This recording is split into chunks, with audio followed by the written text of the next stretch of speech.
नमस्कार साथियों, मैं रवि फिर से स्वागत करता हूं आप सबका आपके YouTube channel RCM problem solver में। साथियों, आज बहुत ही खुशी का दिन है। हम सारे लोग 75वां स्वतंत्रता दिवस मनाने जा रहे हैं। आज हम सारे लोग हर्षोल्लास के साथ में तिरंगा फहराएंगे, ये हमारा फर्ज भी है। आज हम सारे लोग आजादी का जश्न मनाएंगे। क्या सही मायने में हमारा देश आजाद हो चुका है? हमारे शहीद भगत सिंह जी ने एक स्टेटमेंट दिए थे। उन्होंने कहा था, जब तक हमारे देश के हर एक व्यक्ति आर्थिक रूप से आजाद नहीं हो जाता है, तब तक ये आजादी अधूरी है। साथियों, इसका मतलब क्या हुआ? आज भी हम पूरी तरह से आजाद नहीं हैं। हमें राजनीतिक आजादी तो मिल गई है, लेकिन आज भी हम आर्थिक रूप से परेशान हैं।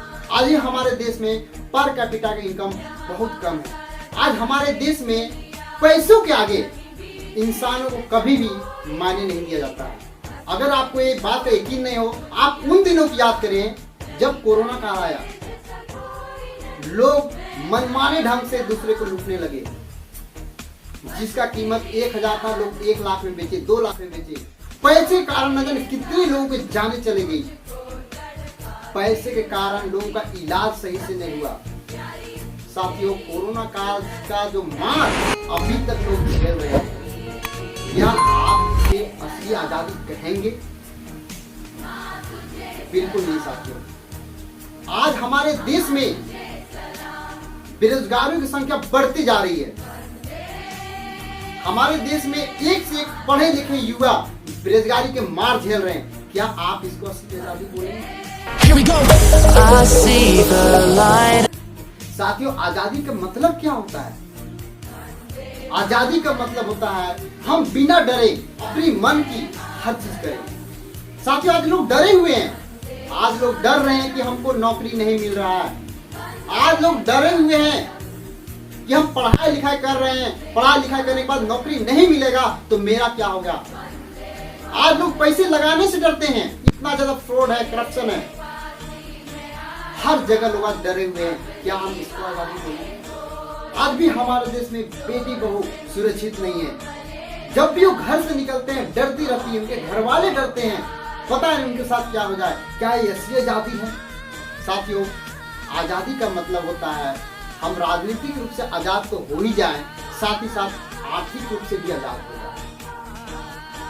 साथियों, आज जरूरत है हम सभी को कुछ ऐसा करने की कि जिससे हमारा देश आर्थिक रूप से आजाद हो जाए। और साथियों, हमारा देश आर्थिक रूप से तब मजबूत हो पाएगा जब हमारे देश के एक एक आदमी आर्थिक रूप से आजाद हो जाएगा। हमें आर्थिक तंगी में जीना न पड़े। कई बार ऐसा होता है, हम सारे लोगों को कुछ खरीदना होता है, जाते हैं, पैसा पॉकेट में नहीं रहने के कारण हम अपना मन को ललचा कर वापस आ जाते हैं।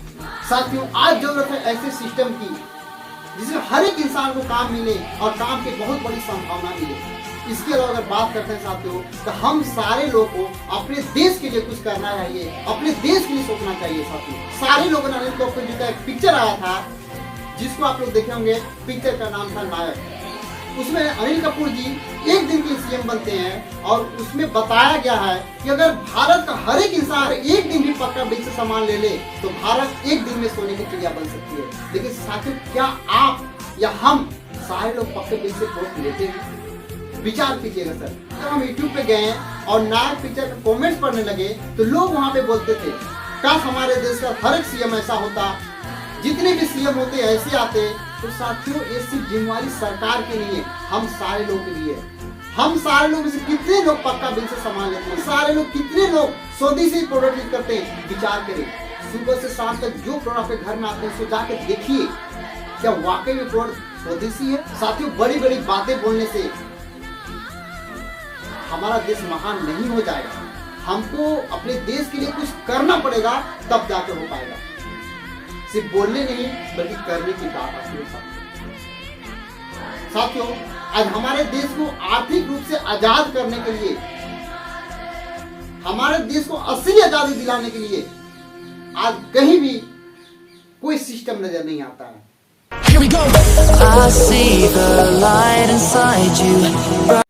एक सिस्टम हमारे पास में है, direct selling. Network marketing, multi level marketing. साथियों, ये ऐसा सिस्टम है जो हर एक इंसान को आर्थिक रूप से आजाद करने का क्षमता रखता है। लेकिन साथियों, बड़े दुख की बात है, आज भी हमारे देश में लोगों को नेटवर्क मार्केटिंग के बारे में, डायरेक्ट सेलिंग के बारे में समझ नहीं है। लोग आज भी इसको हीन की दृष्टि से देखते हैं। लोगों को लगता है बेकार चीज है, लोगों को लगता है पैसा ठगने का बिजनेस है। साथियों, बहुत सारी कंपनियां आती है जो पैसे को ठग के ले जाती है, लेकिन आपके ऊपर डिपेंड करता है आप कौन सा कंपनी चुनते हैं और कौन सा कंपनी में आप काम कर रहे हैं। क्या वाकई वो लीगल है या अनलीगल है। अनिल कपूर जी बोलते हैं, हर व्यक्ति पक्का बिल से सामान ले। बाहर में से कितने दुकान है जो आपको पक्का बिल से सामान देते हैं।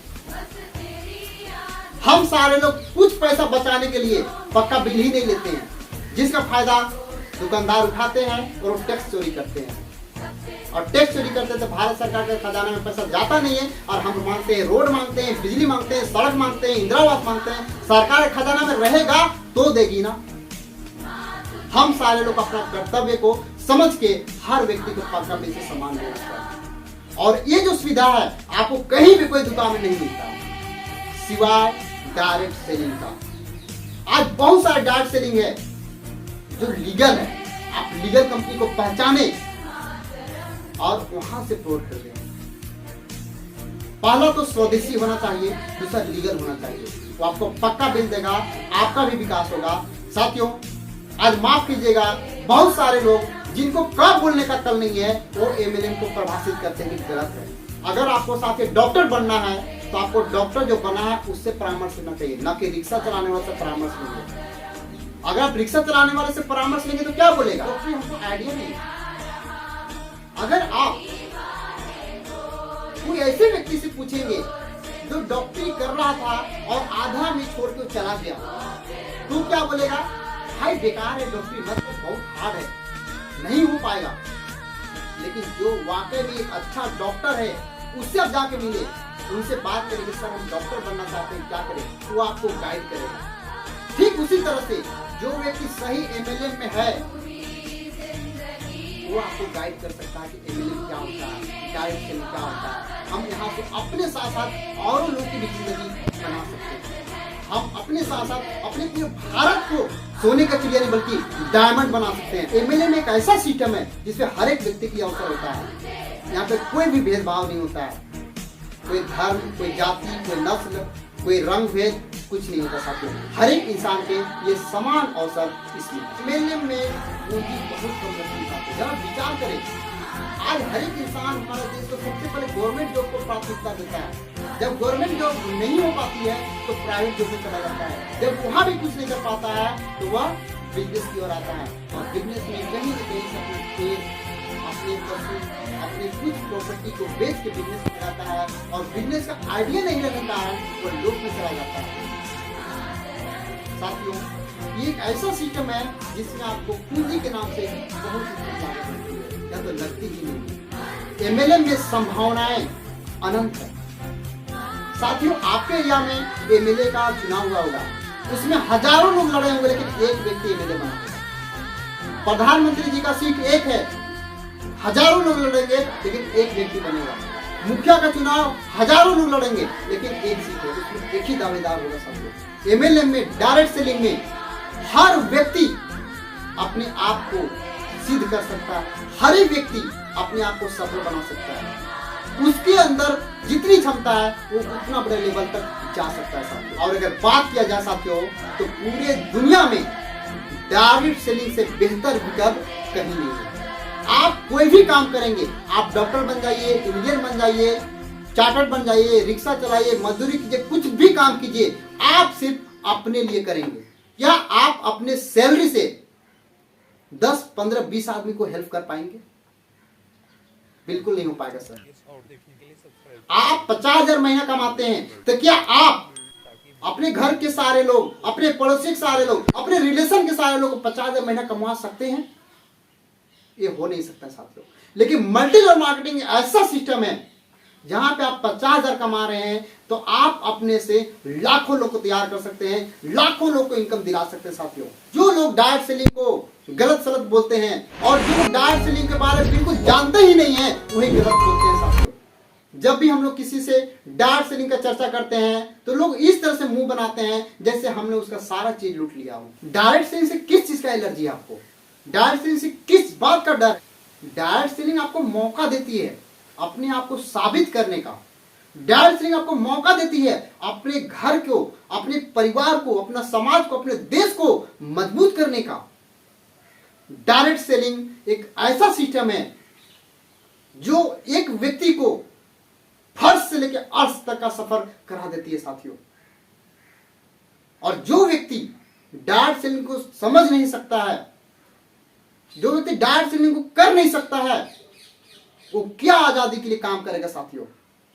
उसे तो आजादी का सही मतलब ही नहीं पता है।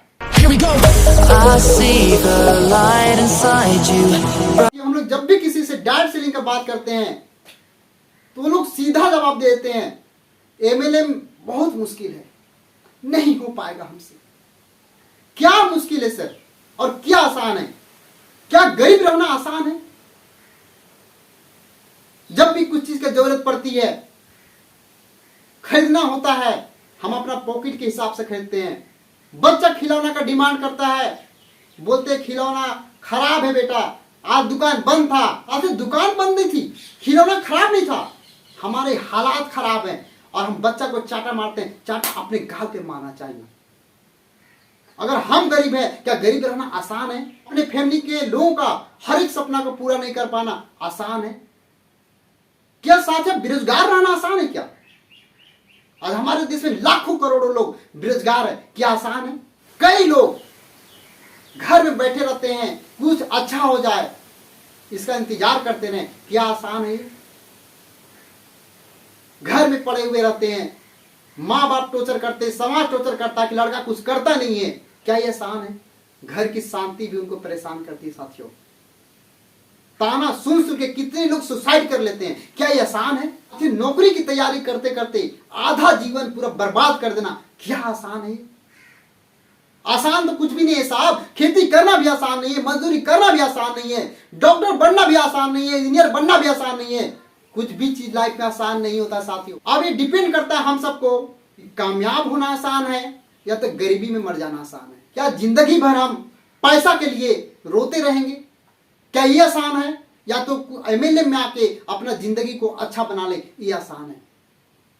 घूट घूट के जीना आसान है साथियों, या तो हंस के मुस्कुराते डायरेक्ट सेलिंग? साथियों आज समय आ गया है कि हम सारे डायरेक्ट सेलिंग के पावर को समझे और हम सारे लोग ईगल कंपनी में अपना करियर की शुरुआत करें और अपना देश को आर्थिक रूप से मजबूत बनाने के लिए आगे आए। तो आज 15 अगस्त है और हमारे देश में हर एक घर पे तिरंगा लगा हुआ है साथियों। लेकिन सिर्फ तिरंगा लगा लेने से हम देशभक्त नहीं हो जाएंगे। जो तिरंगा को हम लगाए हैं उसका सम्मान भी हमको करना पड़ेगा। ऐसा ना हो कि तिरंगा को तो लगा दिए, 5 दिन 10 दिन बाद वो फेंका हुआ मिले, बिल्कुल ऐसा नहीं होनी चाहिए। हमको अपनी जान से भी ज्यादा रक्षा तिरंगा झंडा को करना पड़ेगा। साथियों अगर हम सारे लोग भारत को आर्थिक रूप से मदद करना चाहते हैं तो हम सारे लोग डायरेक्ट सेलिंग में आए और अपने साथ साथ अपने परिवार, अपने समाज, अपने देश को आर्थिक रूप में मजबूत करने में अपना योगदान दें। और अंतिम में पूरे भारतवासी को 15 अगस्त की ढेर सारी शुभकामनाएं। साथियों अगर मेरे वीडियो पे आपको कुछ भी सच्चाई नजर आती है तो प्लीज कमेंट करें, लाइक करें, शेयर करें और आपके अपने चैनल को सब्सक्राइब जरूर करें। Thank you. जय हिंद, जय भारत, जय आसियान।